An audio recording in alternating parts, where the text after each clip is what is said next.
Septiembre 1942. Un equipo de escalada alemán intenta llegar a la cima de la montaña más alta de Europa. Es un equipo seleccionado de las tropas de élite de montaña de la Alemania nazi. Plantan la bandera nazi en la cima del monte Elbrus, en la cordillera del Cáucaso, en el interior de la Unión Soviética. Es un momento decisivo en la guerra. La gente pensaba que los alemanes tenían todo a su favor en otoño de 1942. Si vemos los grandes avances que hicieron en el Cáucaso y en el sur de la URSS, parecía que eran imparables.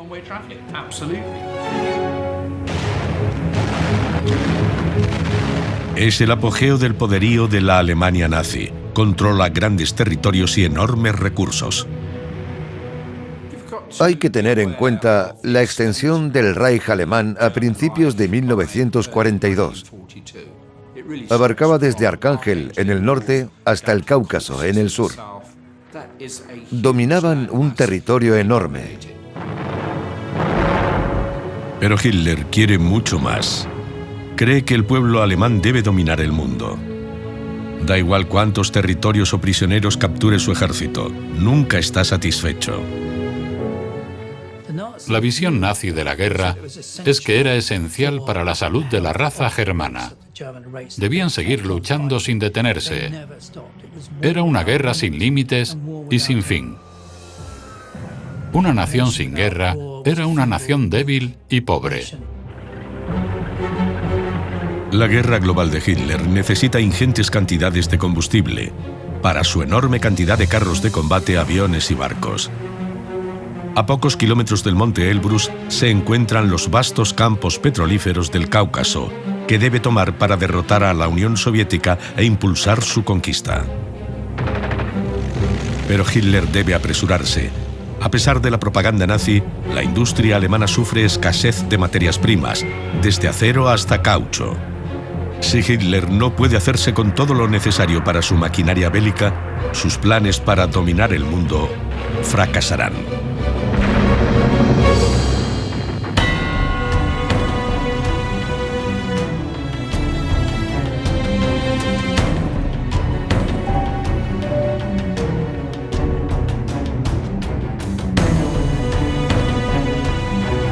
Proyecto nazi. Armados para la guerra. 1924. Adolf Hitler está encarcelado. Su intento de tomar el poder en Múnich el año anterior fracasa estrepitosamente. Obligado a dejar la política, se refugia en la escritura. En su libro Mein Kampf, describe una extraordinaria visión de su plan para convertir a Alemania en una potencia mundial. Pero para crear unas fuerzas armadas invencibles, Alemania necesita enormes recursos. El plan de Hitler es simplemente sustraerlos, especialmente de los países situados al este de Alemania. Si Alemania quería sobrevivir, necesitaría obtener recursos de todas partes. Y si no conseguía los recursos de forma pacífica, tendría que hacerlo mediante el poder militar. Hitler cree que las tierras y recursos de Polonia y la Unión Soviética son del pueblo alemán por derecho propio. Pero solo puede conseguir este Lebensraum, o espacio vital, conquistándolo. Pero al final de la Primera Guerra Mundial, Alemania está virtualmente desarmada y sus industrias militares desmanteladas, así que cuando Hitler llega al poder, la guerra parece imposible. En 1933, Alemania ya no tenía industria armamentística. Solo quedaba un pequeño ejército del periodo Weimar, pero sin carros de combate ni fuerza aérea. La armada estuvo paralizada con una pobre capacidad durante el periodo Weimar y no existían fábricas de armamento.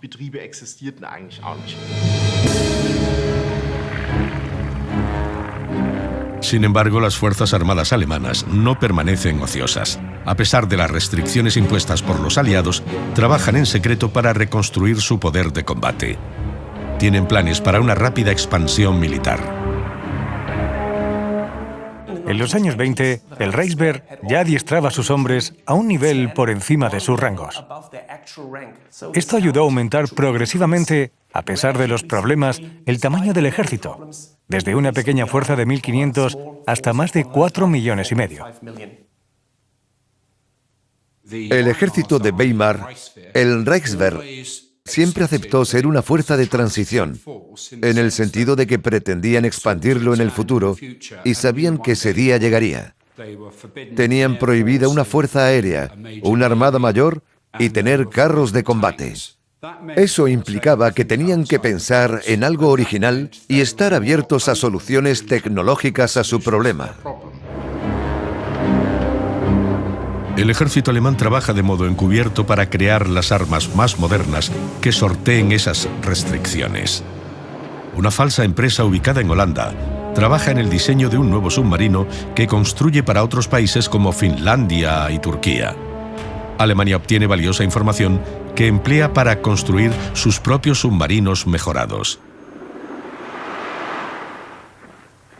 Otra compañía alemana en Suiza hace ametralladoras avanzadas que aumentarán radicalmente la potencia de fuego del ejército en el campo de batalla. Así que antes de que Hitler se convierta en canciller de Alemania, el rearme ya ha comenzado. Hitler llega al poder en 1933 proclamando el rearme, y no es una promesa en vano. Los planes ya están en marcha. Los planes desarrollados por los militares están muy avanzados y no es cuestión de imponer un rearme o un no deseado régimen militar. Se trata simplemente de quitar el freno. Uno de los primeros actos de Hitler es triplicar el tamaño del ejército. 2 años después, vuelve a crear la Fuerza Aérea Alemana, la Luftwaffe. Informa al mundo de que Alemania ya no está atada por los tratados que limitan su poder militar. El tiempo del secreto ha terminado. Hitler declara que la economía alemana centrará sus esfuerzos en el rearme. Pero rearmar a una nación aún recuperándose de la Gran Depresión es una enorme apuesta. Alemania debe importar materias primas del exterior y pedir prestado dinero para comprarlas. De ahí que sus industrias sufran escasez.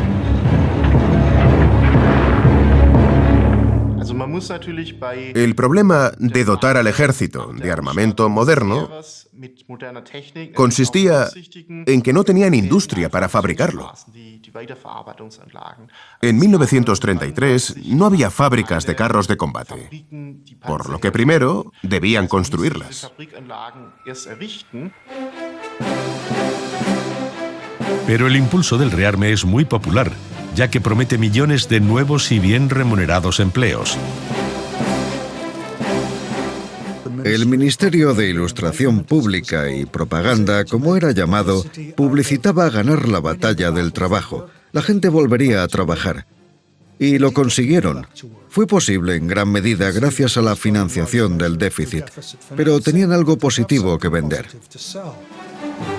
En 1936, Hitler anuncia un plan de 4 años para acabar con la dependencia económica de Alemania, volviendo a ser un país autosuficiente.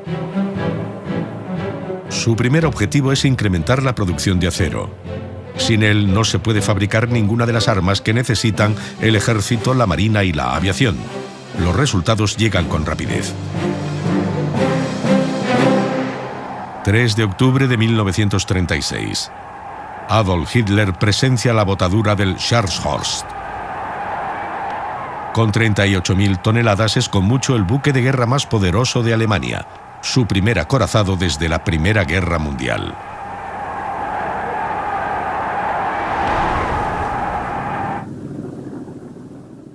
Desde el punto de vista de Hitler, lo que importa es el tamaño, la dimensión. ¿Dónde está la chispa en lanzar una botella de champán contra el casco de un submarino? Un gran acorazado alzando sus enormes cañones. Eso sí era algo de lo que sentirse orgulloso. El Scharnhorst es solo el de los nuevos acorazados de Hitler.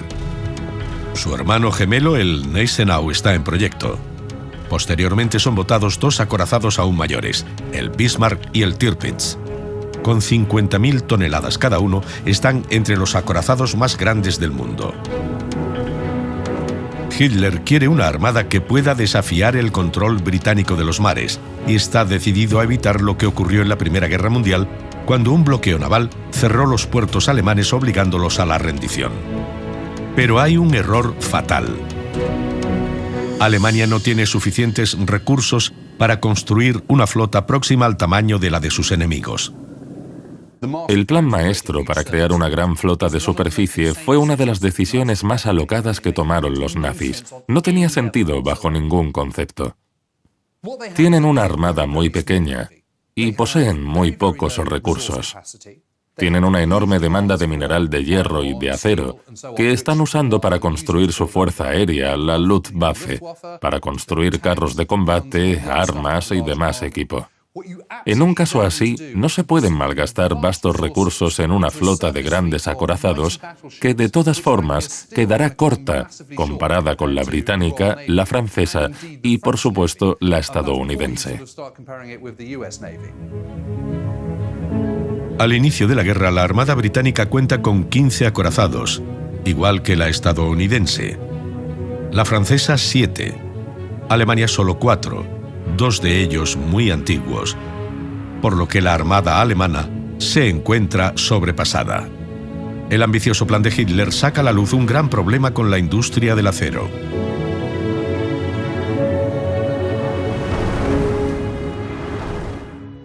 Había una gran escasez de fundiciones, particularmente en 1936. La demanda de acero era demasiado grande para abastecer no solo al armamento, sino también a las infraestructuras. Se necesitan nuevas fundiciones para convertir mucha más cantidad de hierro en acero. Pero antes de usarlo para producir armas, ese acero debe emplearse para construir fábricas de armamento.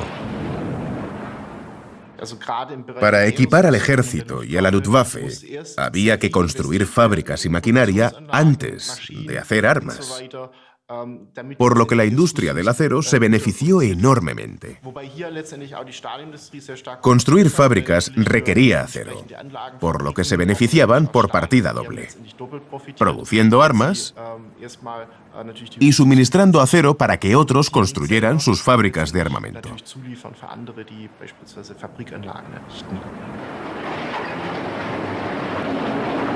El acero alemán es famoso por su calidad, pero el mineral de hierro con el que se hace es importado mayoritariamente de Suecia. Para comprarlo, los fabricantes alemanes deben vender parte de su acero al exterior, limitando el suministro a la industria armamentística propia. Es un círculo vicioso que la mano derecha de Hitler, Hermann Göring, está decidido a romper. Quiere usar el mineral de hierro alemán, pero su calidad es pobre. El problema era que el contenido de hierro era mínimo y no valía la pena. Además, su procesamiento requería mucho tiempo. De ahí que usar ese mineral fuera ineficiente. Por eso era importado de Suecia. Göring amenaza a los empresarios del acero con castigarlos por sabotaje industrial si no usan mineral de hierro alemán a pesar de su baja calidad. Para impulsar este mensaje, construye una nueva planta justo donde se extrae el mineral, en Salzgitter, en el centro de Alemania, lejos del resto de la industria del acero en la cuenca del Ruhr. La Reichswerke Hermann Göring crecerá hasta convertirse en la compañía más grande del mundo, un gran conjunto de empresas del acero controladas por el Estado, con más de 500.000 de trabajadores. La industria era desafiada por el Tercer Reich. Si no hacéis lo que queremos que hagáis, montaremos una compañía que se oponga a la vuestra y os haga la competencia. Eso no interesaba a la industria privada, porque el Estado se había convertido en su competidor. Las empresas privadas se opusieron, pero al final el Estado se impuso y acabó controlando la producción. Pero a pesar del triunfo de Göring, la Alemania nazi no dispone de acero suficiente para sus necesidades y debe ser racionado. Intentaron solucionar la escasez de hierro y acero asignándolos a los sectores estratégicos más importantes. como las fábricas de armamento o las relacionadas con autoabastecimiento, como los combustibles sintéticos.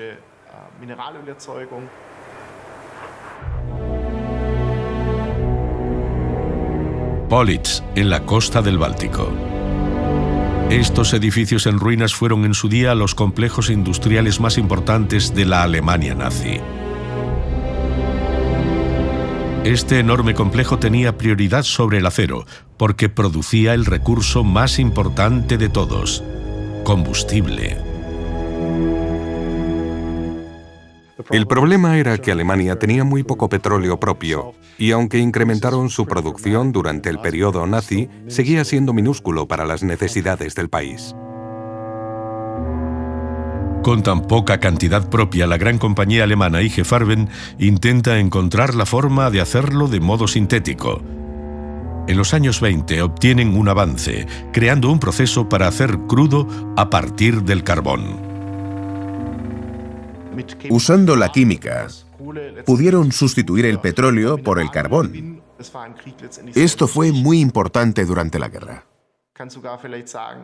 La guerra no se habría prolongado hasta 1945 si el Estado nazi no hubiera podido crear alternativas al petróleo, ya que apenas tenía reservas propias.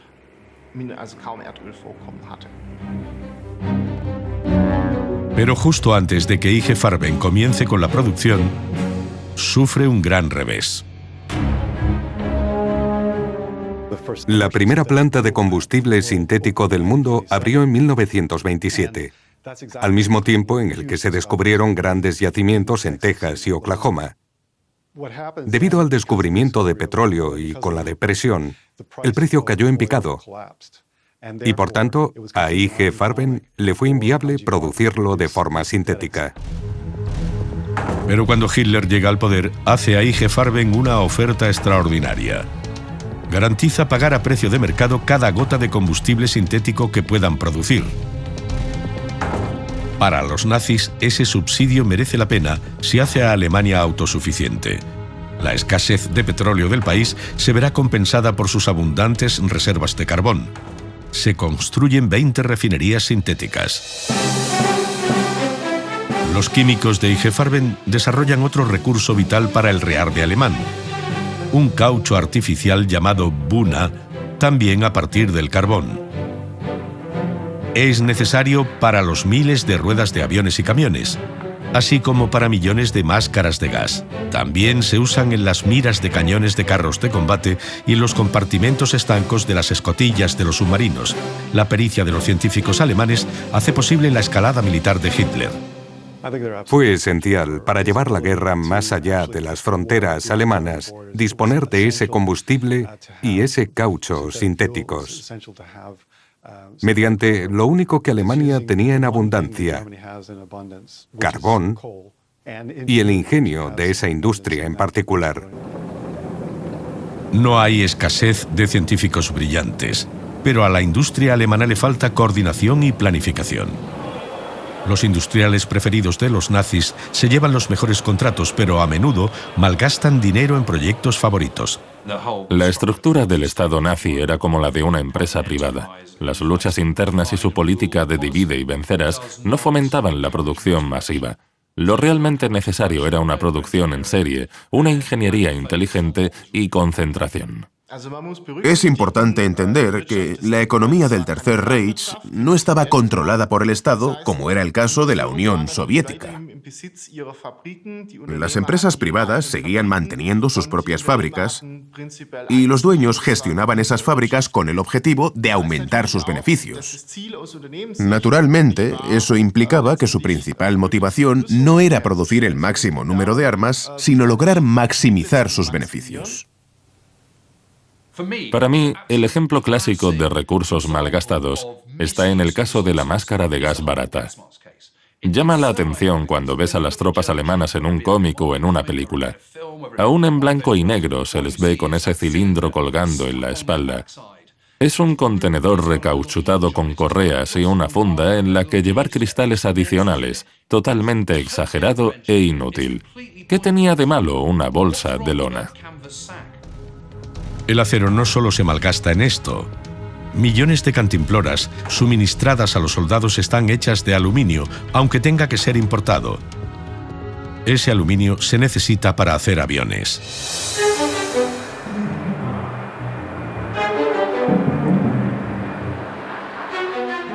Cuando Hitler llega al poder en 1933, Alemania no dispone de fuerza aérea. La industria aeronáutica emplea a menos de 4.000 trabajadores que hacen menos de 400 aviones al año, todos civiles. Si quiere tener alguna oportunidad en una guerra futura, Alemania necesita reconstruir su fuerza aérea y rápido. Para esta vital tarea, Hitler recurre una vez más a su ministro Hermann Göring. En abril de 1933, el antiguo as de la Primera Guerra Mundial es puesto al mando del nuevo Ministerio del Aire. Supervisa grandes inversiones estatales que logran convertir la industria aeronáutica en el sector más importante del rearme alemán. Pero casi todo debe fabricarse a partir de cero. Han de edificar nuevas viviendas para los trabajadores que aumentan rápidamente hasta llegar a 60.000 en solo 2 años. Pero para los capitostes alemanes, todo el esfuerzo se ve compensado ante la perspectiva de grandes beneficios. El funcionamiento de la economía en la Alemania nazi era el de una economía capitalista con libre empresa. No era como la Rusia soviética en la que todo estaba nacionalizado, pero fueron dirigidas y controladas progresivamente por el gobierno nazi, por motivos políticos y más tarde para incrementar la producción militar. La industria aeronáutica alemana estaba muy desarrollada, pero el problema era que no estaba centralizada y su energía se disipaba haciendo todo tipo de modelos y piezas. Era tremendamente complicado.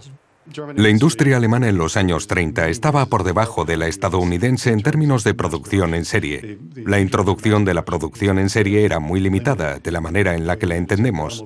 La industria automovilística, así como un gran número de industrias, era casi artesanal en la Alemania de esa época. A la industria armamentística le ocurría igual. Comparada con la de Estados Unidos, seguía usando métodos productivos obsoletos. En Estados Unidos, el estilo de producción en cadena que impulsó Henry Ford estaba muy desarrollado en los años 20, mientras que en Alemania este tipo de producción era escaso. En parte porque, como se proclamaba, la industria alemana creaba bienes de mejor calidad, pero a costa de sacrificar la productividad. Aunque puede decirse que la industria armamentística alemana tenía unos estándares de calidad altos, no era capaz de producir armamento en grandes cantidades. Así fue en 1930 y también durante gran parte de la guerra. A pesar de estas limitaciones, en 1936 se diseñan y construyen algunos de los aviones más emblemáticos de la Alemania nazi. El caza Bf-109, el veloz bombardero bimotor Heinkel 111 y el temible bombardero en picado Stuka.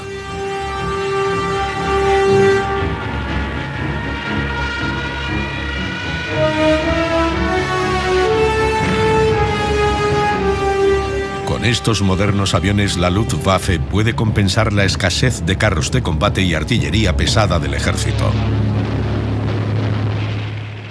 La Luftwaffe era una fuerza aérea táctica de apoyo a las tropas de tierra. Ese era su objetivo, porque las tropas dependían de ella. La Luftwaffe proporcionaba un escudo a las tropas de tierra para que las fuerzas armadas y la infantería pudieran maniobrar con libertad. También la usaban para atacar. Como artillería aérea, la Luftwaffe podía apoyar a las tropas de tierra en puntos vitales y tomar decisiones. Los aviones de combate alemanes eran buenos, pero no eran suficientes y había muchos modelos distintos, por lo que era difícil reemplazarlos. Para impulsar la producción de aeronaves, Göring le encarga uno de los trabajos más importantes de la Luftwaffe no a un experto, sino a un viejo amigo y veterano de guerra, Ernst Udet. En esos primeros años de la guerra, el jefe de intendencia era un tipo llamado Ernst Udet, un buen compañero, brillante orador y fantástico piloto. Además, era una buena persona y un estupendo dibujante, pero está a merced del maquiavélico mundo de los políticos nazis, nadando en terreno desconocido, lo que llevó a una total ineficacia. Udet está convencido de que la Luftwaffe necesita bombarderos en picado más que cualquier otro tipo de avión. Interviene personalmente para asegurar que se inicia la producción del Stuka, pero yerra en reconocer que la tecnología aeronáutica avanza rápidamente. El 27 de agosto de 1939 marca un hito en la historia de la aviación cuando despega el primer avión turborreactor, el Heinkel 178. Udet ve este revolucionario avión en una demostración posterior para oficiales superiores de la Luftwaffe. Pero no le impresiona y lo rechaza en favor de una aeronave más convencional. Si los nazis hubieran producido un avión a reacción ese año, les habría supuesto un liderazgo incuestionable en esa nueva tecnología, pero desaprovechan una oportunidad crucial. Además, Alemania sufre para hacer aviones de cualquier tipo, dada su escasez crónica de metales fundamentales como el aluminio. Otros ejemplos incluyen el cobre, el níquel y otros metales. El país dependía de las importaciones porque en Alemania había muy pocos yacimientos.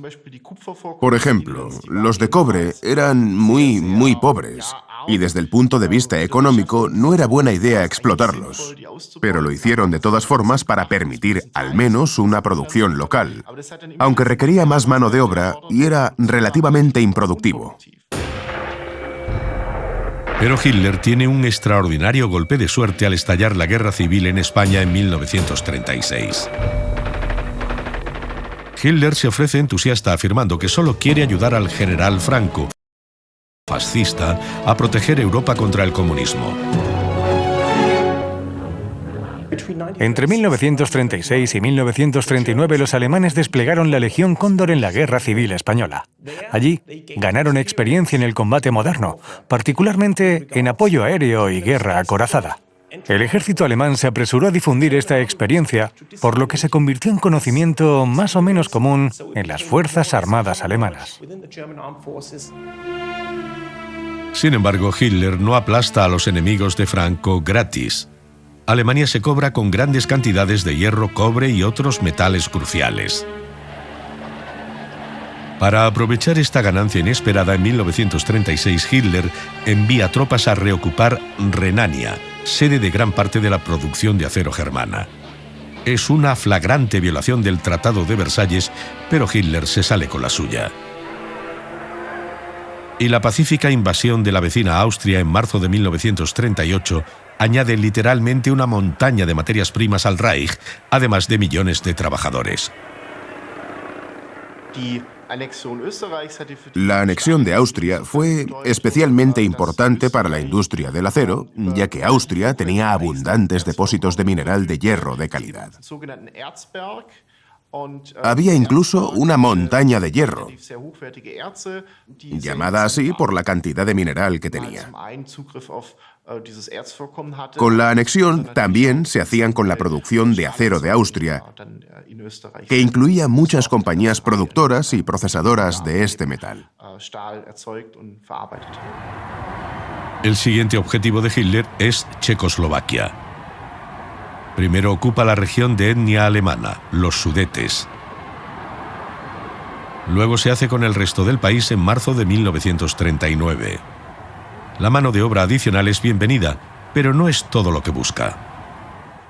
Lo interesante de Checoslovaquia es que militarmente estaba bastante avanzada para la norma de la época, y en particular la parte norte de los Sudetes, en la zona de habla alemana donde estaba Škoda. Škoda producía un gran número de carros de combate de buena calidad, tenían fama como fabricantes de armamento. La anexión de esos países no solo repercute en la nueva maquinaria militar. Alemania también saquea las vitales divisas de sus bancos centrales. Los alemanes afrontaron a mediados y finales de los años 30 considerables problemas de falta de divisas que solucionaron haciéndose con las reservas de Austria y Checoslovaquia. Así fue como resolvieron el problema de la falta de recursos. Ese saqueo de activos alivia en gran medida la escasez crónica de recursos germana, pero sigue sin ser suficiente para crear un ejército lo bastante grande para el sueño de Hitler de dominar el mundo. Con la cantidad de recursos que Alemania tenía a su disposición, fueron capaces de obtener una sustanciosa cantidad de armamento, no para luchar contra el mundo entero, pero sí para conquistar gran parte de Europa. Y también en cada etapa, cuando triunfan al ocupar otros territorios, se apoderan de los recursos. Hitler afirmaba que la tierra y los recursos de la Unión Soviética eran alemanas por derecho propio, pero todavía no puede pelear por ellos. En su lugar, Hitler asombra al mundo firmando un tratado de paz con los soviéticos. En secreto, los dos países también acuerdan dividirse Polonia y los estados bálticos cuando Alemania los invada. El pacto da a Alemania una vital seguridad económica. El acuerdo con la Unión Soviética no es algo a corto plazo en cuanto a permitir la conquista de Polonia. Era además una forma de garantizar recursos y no tener un segundo frente en una guerra de desgaste que Alemania no piensa poder ganar. A cambio de asesoramiento tecnológico, trenes cargados de combustible, metales y una enorme cantidad de cereales comienzan a llegar a Alemania desde la Unión Soviética. Hitler ha conseguido todo lo que puede por la vía diplomática y la economía alemana está alcanzando un punto crítico. No puede seguir fabricando armas eternamente. No hay duda de que la economía creció rápidamente a finales de los años 30, pero también tuvo graves problemas. Todos reconocían que la obtención de recursos en otros países para alimentar la economía se había producido para la preparación de la guerra, pero ya estaba alcanzando su límite en cuanto a materias primas.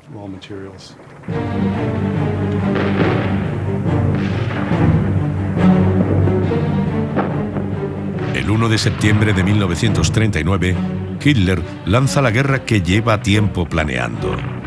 Las tropas alemanas aplastan las defensas fronterizas polacas. Los bombarderos machacan ciudades, carreteras y vías férreas. En solo 36 días, todo ha terminado. Polonia ha sido aniquilada. Es una victoria aplastante. Pero los desfiles y la propaganda ocultan la verdad sobre la disposición de Alemania para la guerra. Se puede disculpar pensar que la campaña polaca fue conducida puramente por fuerzas mecanizadas, ya que la mayoría de las secuencias muestran unidades motorizadas y carros de combate. Pero el grueso del ejército alemán iba a pie y su artillería era tirada por caballos, pero esto no salía tanto en los noticieros. Francia y Gran Bretaña apoyan a Polonia y declaran la guerra a Alemania. Cegado por la victoria, Hitler quiere atacar inmediatamente a los aliados, pero sus generales le dicen que es imposible. Las Fuerzas Armadas no estaban plenamente equipadas cuando empezó la guerra en 1939 ni durante el resto de la contienda, por lo que inevitablemente el problema se agudizó. El general Georg Thomas es el jefe de la Oficina de Armamento y Economía de Guerra. En un informe detallado deja claro que el ejército carece de todo, desde munición hasta tropas bien adiestradas. Se necesita tiempo para recuperar la fuerza tras las bajas en Polonia antes de enfrentarse a Francia y Gran Bretaña. De mala gana, Hitler pospone el ataque hasta el año siguiente. Pero cuando llega la hora, su primer movimiento no es contra Francia, sino contra Noruega. Busca asegurarle a Alemania los suministros de mineral de hierro de alta calidad. La mayor parte del mineral de hierro de buena calidad provenía de Escandinavia, especialmente de Suecia, en los años 20 y 30 y hasta 1944. Sin embargo, el mineral era transportado a través de Noruega. De ahí que Noruega y Suecia tuvieran una especial importancia estratégica para Alemania. En invierno, cuando los puertos suecos están bloqueados por el hielo, el mineral de hierro debe transportarse por tren al puerto noruego de Narvik antes de ser embarcado hacia Alemania. Para asegurar esta cuerda de salvamento económica, Hitler lanza una invasión sorpresa en abril de 1940. Narvik es escenario de duras batallas por tierra y mar antes de caer en manos alemanas. Y se hacen con el resto de Noruega en solo 2 meses.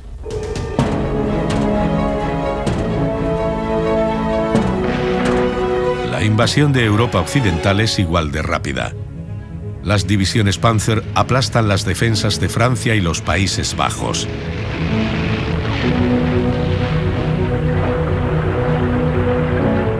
El ejército británico es obligado a retroceder hasta la costa y retirarse atravesando el Canal de la Mancha. En 6 semanas, Francia se rinde. Es una victoria relámpago. Pero una vez más, las imágenes propagandísticas de los mecanizados alemanes pueden representar solo una fracción de los ejércitos de Hitler. La verdad es que la punta de lanza de la Blitzkrieg, particularmente si observamos la caída del oeste, Francia y los Países Bajos en 1940, solo 16 de las 135 divisiones que emplean están mecanizadas, de las cuales solo 10 son divisiones Panzer. Esto nos da una muestra de la baja mecanización que tienen. Y gran parte de ese equipamiento militar no es hecho en Alemania, sino robado durante las anteriores anexiones territoriales. La invasión de Francia tuvo éxito en parte porque los alemanes accedieron a mucho equipamiento militar gracias a la ocupación de Checoslovaquia en 1939. Rápidas y brillantes tácticas permiten a las fuerzas alemanas derrotar a enemigos más poderosos. Este es el tipo de guerra para la que están diseñadas sus fuerzas armadas. Pueden derrotar a sus enemigos antes de que ellos puedan desplazar sus mucho mayores recursos militares al campo de batalla. Pero los primeros signos de que la maquinaria bélica de Hitler está perdiendo ímpetu aparecen en los cielos, sobre el sur de Gran Bretaña. La producción de aviones de combate siempre había sido su mayor problema. La batalla de Inglaterra es un ejemplo no ya de la falta de pilotos, sino de aviones. Es inviable una situación en la que en el culmen de la batalla haya escuadrones que no tengan aviones operativos. Es ridículo. Y en el apogeo de la batalla de Inglaterra, en julio, lo más que pueden hacer los alemanes es un 50% de la producción británica de cazas monomotor. No es de extrañar que perdieran. Los nazis dominan ahora Europa, aunque Gran Bretaña permanece invicta. Pero a Hitler no le preocupa. Sabe cómo conseguir los recursos que necesita. Planea arrebatárselos a la Unión Soviética.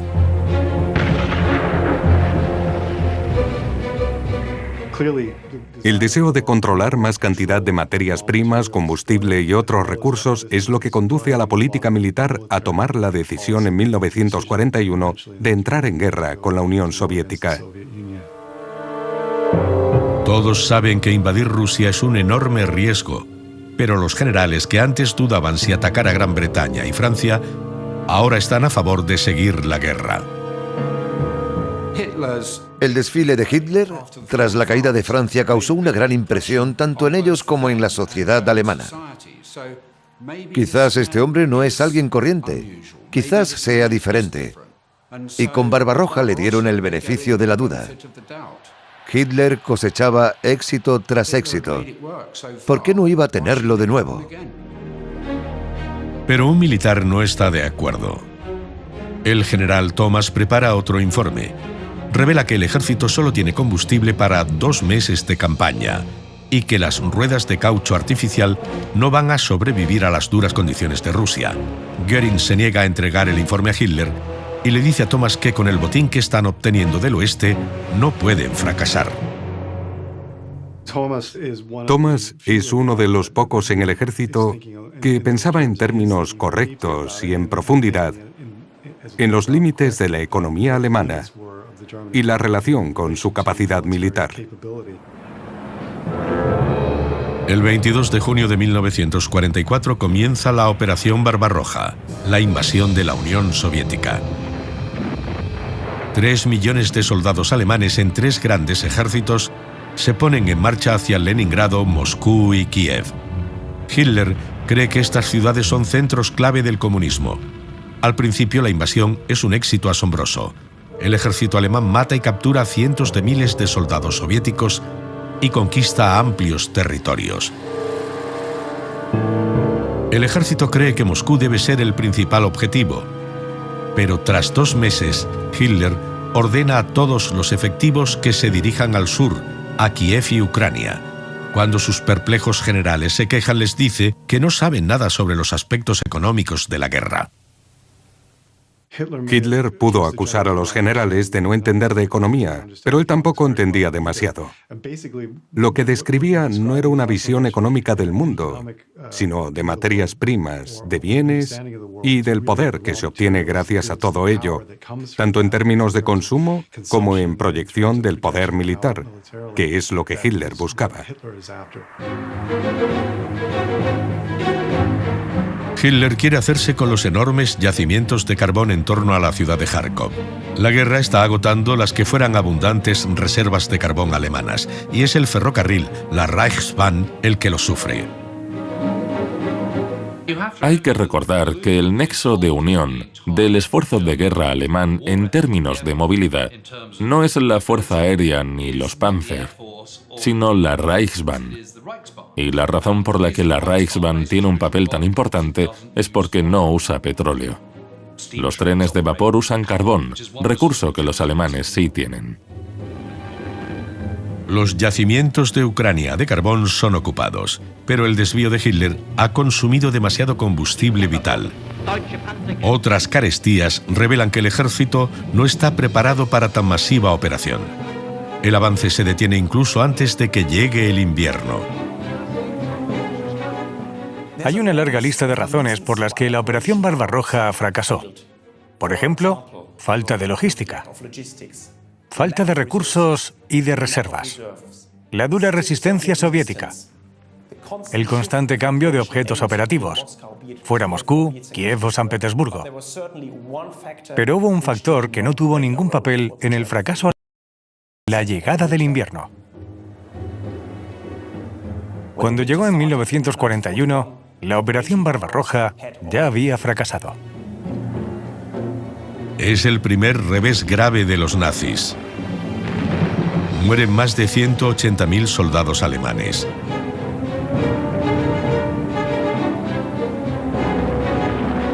La Luftwaffe también sufre grandes pérdidas de pilotos y aeronaves difíciles de reemplazar.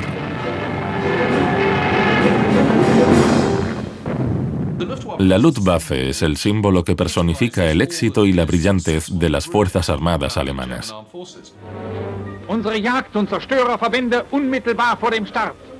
Aún así, su declive es evidente en el verano de 1941. Han participado en cada campaña de los alemanes desde el inicio, sin parar de volar. No dan más de sí y sufren luchando en múltiples frentes sin poder recuperarse desde el final de la Batalla de Gran Bretaña. No es de extrañar que se encuentren a la defensiva y que no puedan cumplir las exigencias de Hitler.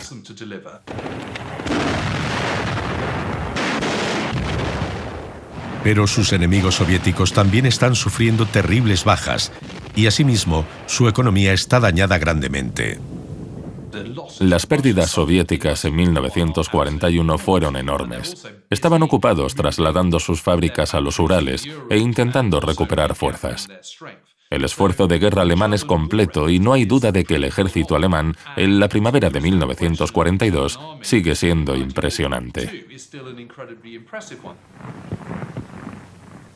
Hitler decide arriesgar todo en otra colosal ofensiva.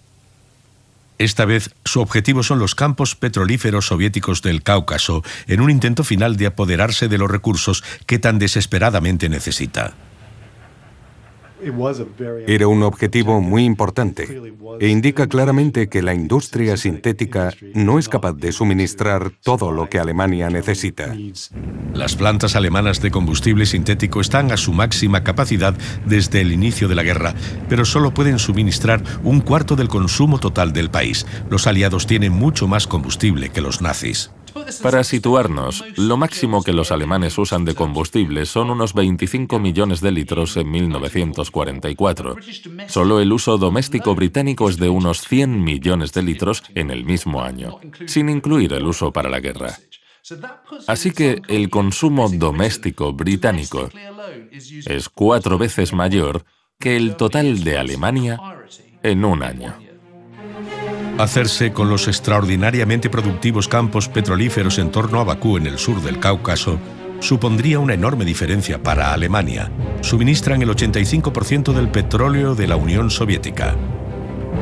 En el mayor secreto se envían divisiones de carros al sur para proporcionar la fuerza blindada al ataque. El código en clave es Fall Blau, Operación Azul. La operación comienza el 28 de junio de 1942. Stalin está tan convencido de que el siguiente ataque alemán será contra Moscú que coge totalmente por sorpresa al Ejército Rojo. Las primeras semanas de ofensiva van bien. 1 millón de soldados alemanes, 2.000 carros de combate y 1.600 aviones avanzan mientras las fuerzas soviéticas retroceden. Pero entonces Hitler toma una decisión fatal. No hay duda de que el movimiento hacia el sur para asegurar los suministros de petróleo en el Cáucaso fue el correcto. Pero donde se equivocaron fue que con el éxito inicial de la Operación Azul, los soviéticos retrocedieron por primera vez en lugar de luchar hasta la muerte. Hitler pensó que la superioridad innata del ejército alemán estaba triunfando sobre el ejército soviético y que, por tanto, no debía esperar hasta tomar Stalingrado para avanzar hasta el Cáucaso. Pensó que podría hacer ambas cosas a la vez. Los planes de Hitler comienzan a venirse abajo casi de inmediato. Los alemanes no tienen suficiente combustible para mantener el avance de sus enormes fuerzas. La Luftwaffe tiene que abastecer por aire a columnas de carros sin combustible. El 9 de agosto de 1942, las tropas alemanas logran una pequeña victoria al tomar los campos petrolíferos de Maikop en el Mar Negro. Pero el Ejército Rojo en retirada ha destruido los pozos. Los ingenieros alemanes solo pueden sacar 70 barriles diarios de petróleo de las devastadas instalaciones. El avance hacia el resto de yacimientos se detiene. En octubre, incluso Hitler acepta que están fuera de su alcance. El asalto final en busca de recursos ha fracasado. Probablemente nunca habría tenido éxito. La operación en el Cáucaso en verano de 1942 fue una locura porque ¿qué iban a hacer si conseguían llegar a Bakú y a los yacimientos de Azerbaiyán? ¿Cómo iban a transportar ese petróleo una vez lo consiguieran, lo refinaran y demás? La forma de transportar el petróleo en 1942, la misma que hoy en día, es por barco. Los alemanes no tenían barcos y aunque los hubieran tenido no habrían podido transportarlo porque no podrían atravesar el mar Mediterráneo, pasar por Gran Bretaña y dar la vuelta por el Báltico y el Mar del Norte hasta llegar a sus puertos. La única forma de transportarlo era por unas vías férreas que estaban totalmente colapsadas y saturadas. La idea de que esa iba a ser su salvación era totalmente inviable. El fracaso en el Cáucaso es eclipsado por el desastre en el otro objetivo de la operación: Stalingrado. El 19 de noviembre de 1942, los soviéticos lanzan una ofensiva para rodear al sexto ejército alemán en la ciudad. La trampa está cerrada en solo 4 días.